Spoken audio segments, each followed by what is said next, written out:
Sa karaang panahon, lamparilla ug suho lang ang gigamit sa atong mga katigulangan aron maoy mohatag og gamayng kalandag panahon sa kagabhion.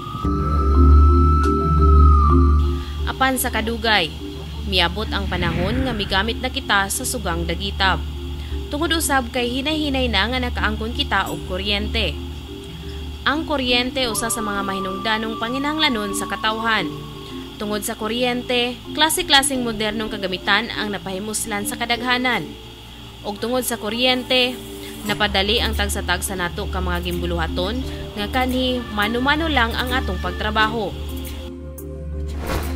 Apan dagan gyapon ang wala makasinati sa kaarangan nga mahatag sa kuryente. Tungod kay wala kini miabot sa ilang tagsa-tagsa ka mga tugkaran, tungod usab sa rason nga walay igong salapi nga ikagastos sa pagpakutay sa sugang dagitab. Dili ikalilo nga mogasto gayud og dakong kantidad ang pagpakutay sa kuryente. Ilabi na ngadto sa mga bukirang bahin, kundiin bulag-bulag ang mga panimalay. Apan karon, hinay-hinay na nga mahatagan og kahayag ang kaning mga lugar nga naputos sa kangit-ngit ang palibot panahon sa kagabhion. Ubos sa nahimugsong programa ni Presidente Noynoy Aquino nga Sitio Electrification Program. Nabuhi ang tagsa-tagsa ka mga paglaom sa mga residente nga makabenepisyo niining programaha. Tumong og tingwa sa maong programang magsilbi kining tulay sa kalambuan sa matag Pilipino nga hangtod karong panahon na wala pa makaangkon sa sugang dagitab, sulod sa taas nga panahon, ilabi na sa mga lagyong dapit. Ang Misamis Oriental 1 Rural Electric Service Cooperative kon Moresco Ono, usa sa mga electric cooperative sa Pilipinas nga gitahasan sa pangagamhanan aron magmalampuson kini nga programa. Kami sa Moresco pinakadako sa Visayas ug Mindanao ang among nakuang gitahas kanamo 90 ka sitios. Tapuson gyapon sa Disyembre bago matapos ang Disyembre. Kung inyong mahinumduman ang isyu ni Nefloxone, kabahin niya itong lugar nga walay sugang dagitab.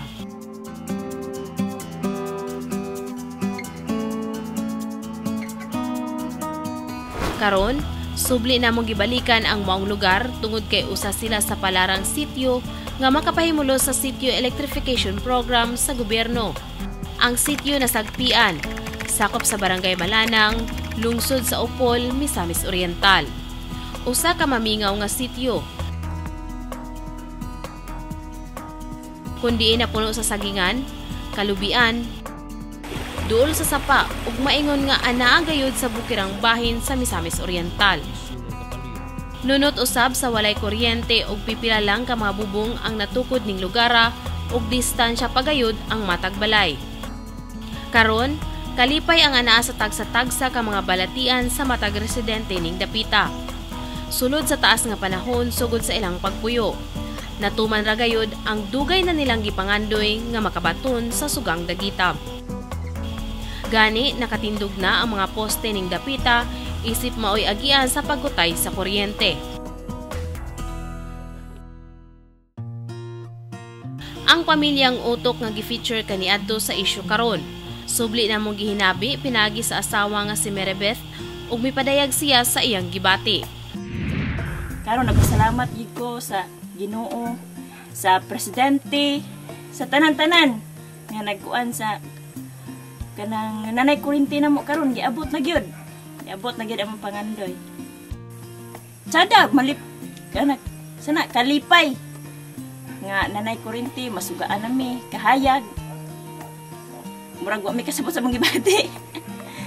Nga nalipay gid mi nga giabot na gid ang among pangandoy. Dugay na nga panahon. Kung kaniadto ang iyang anak nga si Mary Joy maglisod sa pagtuon gamit ang lamparilla karong sunod bulan. Mas dali na alang sa bata ang iyang pagbuhat sa iyang mga assignments tungod kay mas hayag ug mas tin-aw naman unya ang iyang palibot panahon sa kagabhion.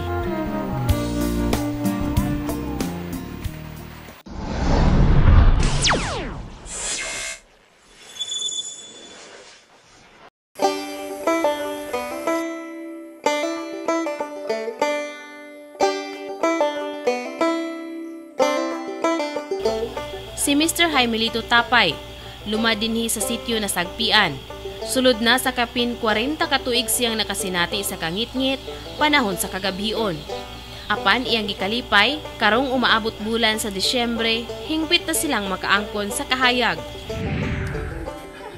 Karon dako kay kong kalipay nga masugaan mi sa sugang dagitab, labi na kay tungod kang noy-noy nga iyang project nga 90 ka sityo nga iyang pasugaan nga naapil mi sa budget, mo man na nakakatag sa atong kayuhan sa atong sityo kay labi na kay 90 ka sityo ang iyang gihatag nga sunal nga pasugaan gyud.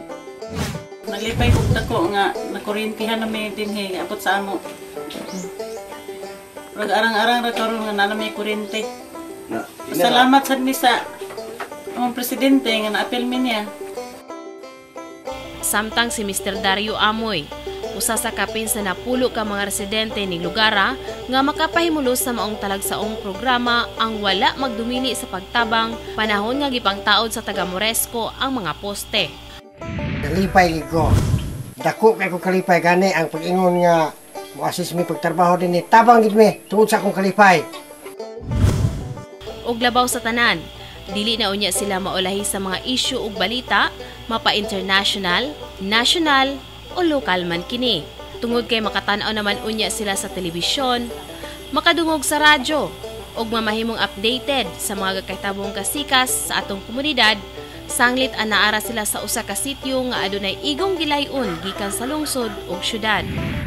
Pada ko kay kalipay kay makasuga nami, makapamalit nami unsay kuan, ginagmay, makapaminaw nami mga balita.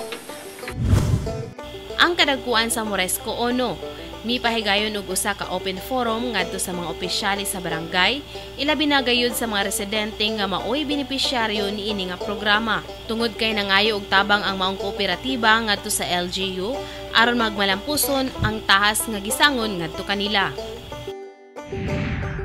At dunay among tinatawag nga open forum.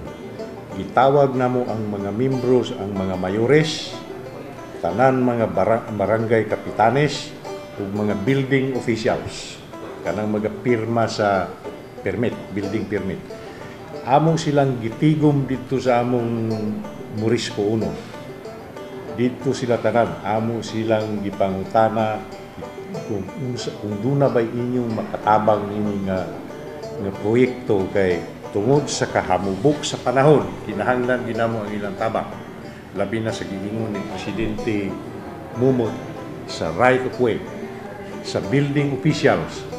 Amo sab silang pangutana, pwede bang i-relax nato gamay ang inyong requirement kay kung una-unaon kanang balay nga buhat pasugan nato, duha man lang na kasuga ug usa ka outlet dili man na mansyon. Ang miyembro konsumante nga benepisyaryo sa sitio electrification program magbayad lamang sa kantidad nga 303 pesos .80 centavos alang sa ginagmayng mga resikitos. Sanglit libre na ang mga musunod: housing cost, labor cost, meter base, metro, service drop nga dili mula pa sa 30 metros, electrician ug ang poste. Gumikan kay 52 milyones ka pesos ang gigaheng pundo sa gobyerno alang sa 90 ka mga sityo nga sakop sa Moresco Uno. Kini nga nasudnong programa sa pangagamhanan, usa ka maayong butang alang sa mga Pilipinong halos nawad-an na sa paglaom nga makatilaw ug makasinati sa kinabuhing magpuyo sa kahayag.